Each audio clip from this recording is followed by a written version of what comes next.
Hello YouTube, my name is Dragonheart the Prince of Wales and welcome to a special video on my channel. Today I'm going to be talking a little bit about my favourite generals in history and fantasy.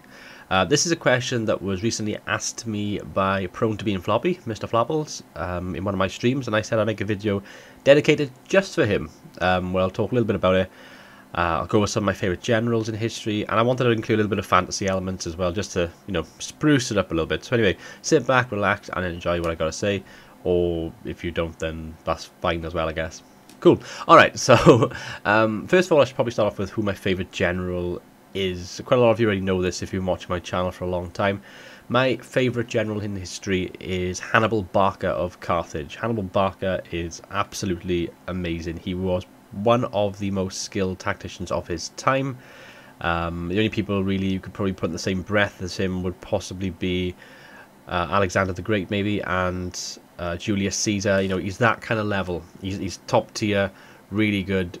Carthage's best general ever. His campaigns were really good against Rome in the Second Punic Wars. Ultimately, he failed, but that was more down to sort of the politic inside of things with Carthage itself, and sort of pulling him back to Carthage rather than letting him do what he did best, and that was ravage Italy and fight and win supporters in Italy on the mainland. One of my favourite battles of his was earlier on in the war, and that was the Battle of the Trebia River, which he basically goaded the commanders to attack him. They went across the river. He had cavalry sort of placed on the flanks, and he was able to envelop them and surround them easily. It was beautifully done. And then the best battle he did, which is the one he's most known for, is the Battle of Cannae, which of course he had all his stronger troops in the centre. No, sorry, he had all his weaker troops in the centre of his line, and had all his stronger troops out on the flanks, and then he had cavalry on either flank as well. And he started off in like a wedge kind of formation, so that when the Romans marched and advanced to his front line, they were seen to see weaker troops, and he was there with the weaker troops in the middle. And basically, as the Romans saw this and charged forward, they made a slow retreat backwards and backwards, and that set up sort of wedge ended up enveloping in on itself, so that the Romans had sort of got themselves surrounded. They'd pushed forward, wanted to attack the weaker units. They then had the stronger troops either side. They could just crush them in, and the two cavalry which had gone out and won the cavalry battles on either flank were able to go back around on themselves and into the rear, therefore completely surrounding and completely destroying the Roman army. The envelopment tactic is one which is used quite a few times by him in other battles in his campaigns, but for me, Hannibal is one of the best. A lot of people love Prince of Macedon. Prince of Macedon, that's the channel. Alexander the Great, the Prince of Macedon. And he was great. They say he never lost a battle. He had a fantastic campaign, and he got as far as India, and he's up there as well as one of my favourites. But for me, Hannibal Barca does it for me. So yeah, he's my favourite general in history. For those of you that were wondering, a little bit of a interesting topic this one is. Other generals that I do like are obviously Napoleon Bonaparte. His campaigns weren't that good when you think about his failed campaign in Russia, which was obviously devastating for him. His failed sort of campaign in Spain, that didn't go so well. His campaigns weren't that good, but his battles were. He was one of the first generals to kind of use artillery as an offensive weapon at the time. When he was in sort of his infancy as a commander, as a general, most armies at the time, siege equipment like cannons, for example, were just on walls and settlements, and were there just to defend them. But he actually brought them onto a battlefield. So then you've got a general up against him and an army that might outnumber him 2 to 1. They're marching towards them just with their soldiers, and he's just got loads of cannons, just bang, bang, bang, shooting them and completely destroying them. So Hannibal definitely is up there for me as well. Now, I don't really have too much in the way of sort of World War I and World War II generals. It's not my favourite point in history. My favourite point, as you probably can tell, is ancient history and what sort of happened back then. But there are obviously things such as the Battle of Thermopylae and the 300 Spartans, which is one which resonates with me as well. I really like that battle. I like Leonidas and the whole kind of romantic side of that battle, and what was involved. These 300 Spartans, it wasn't actually 300, it was actually a bit more than 300 if you include the 1,000 or so allies they had, they helping them out. But They were there defending the pass, obviously against the intruders, the Persians, and down to the last man. And that was, that was one of my favourite battles in history as well. And that's, he's up there as well, Leonidas. Although with Leonidas, you've got to take that with a pinch of salt, because that's really the only thing people seem to remember him by. Don't think of his other battles and stuff, and he's only really famous for that one battle. So you got to take that one with a pinch of salt as well.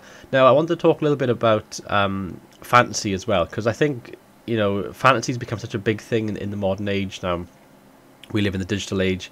We live in a fantasy sort of world. It's a massively popular thing, like Lord of the Rings, Game of Thrones, Warhammer, Witcher. You name it. There's just fantasy things out there, lots and lots of them. And my favourite's obviously Game of Thrones. I want to talk a little bit about my fantasy generals and favourite generals from Game of Thrones. So, first of all, I really like Robb Stark. Robb Stark's amazing. But what they've done with Game of Thrones is they basically said that Robb Stark is like Alexander the Great, where he doesn't lose a battle, which is basically what happens. He doesn't win a battle. He doesn't lose a battle all the way through his campaign, but he still ends up dying because of obviously shenanigans and whatnot in the Red Wedding. But that's kind of what they loosely based him off, was Alexander the Great just winning battle after battle after battle. And then it was like it was just the way the war was sort of fought from the Lannisters' point of view, that they were only giving him small victories and he wasn't able to get another big victory, not since that first big victory he had when he captured Jaime Lannister, really. But he's up there. It's a shame obviously what happened with him in the Red Wedding, but that's Game of Thrones too. People die and you move on. Jon Snow is up there as well.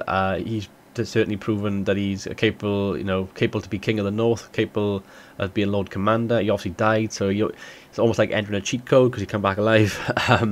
It's fantasy, so that's what happens. But he's proven he can fight against wildlings, he can fight against Boltons and other sort of armies of Westeros. He can fight against White Walkers. He's proven battle commander. He's up there. He's one of my favourite characters in the entire show as well. So yeah, big props to Jon Snow as well. In the Warhammer universe, now you'd be quite surprised I'm bringing up Warhammer, because I'm not really a massive fan of Warhammer, but I'm a big Total War Warhammer player, I guess, on the channel. I've done some campaigns and stuff. I've got into the lore a little bit, only really scratched the surface, I'm being totally honest with you. I really like Karl Franz and obviously his mount. That's pretty cool, it's pretty badass, let's be honest. And I really enjoy the sort of vampire accounts and the Von Carsteins. They're pretty cool as well. I quite like the Von Carstein on the dragon. That's a pretty cool mount as well. So there's a few in there. I really like Grimgor Ironhide. He's probably one of my favourites, if I'm being totally honest with you. He's pretty cool. I'm obviously talking about like from a campaign point of view and a Total War point of view, rather than me knowing what I'm talking about when it comes to fantasy. So I would suggest watching Lord Rexasaur if you want to find out more about the lore of Warhammer. But Grimgor's up there for me, as well as the Von Carsteins and Karl Franz. So yeah, the point of this video, I hope I've answered your question, Mr Flopples. I have a few generals that I favour in history. Like I mentioned, Hannibal Barca.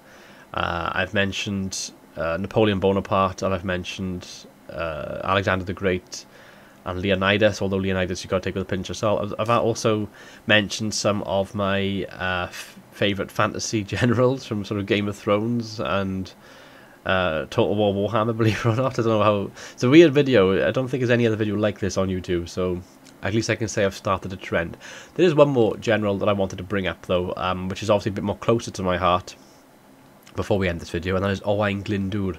Now, Owain Glyndŵr is a historical Welsh general from, I think it was the 1200s or 1300s. People are going to shout at me, but I haven't got anything in front of me. But basically, he led an uprising, Welsh rebellions against the English. He didn't die, or well, he obviously died because it's a long time ago, but he was never sort of captured by the English or executed or anything. He sort of... It's a bit of a weird one, but he kind of drifted away into obscurity and nobody knew what happened to him. So I guess you could kind of say a small victory for him because he didn't get captured or killed, but the ultimate end goal was that the uprising failed. But the successful point of that campaign was that it certainly helped bring deep-rooted Welsh culture and Welsh roots to the forefront against the English oppression, because England were basically...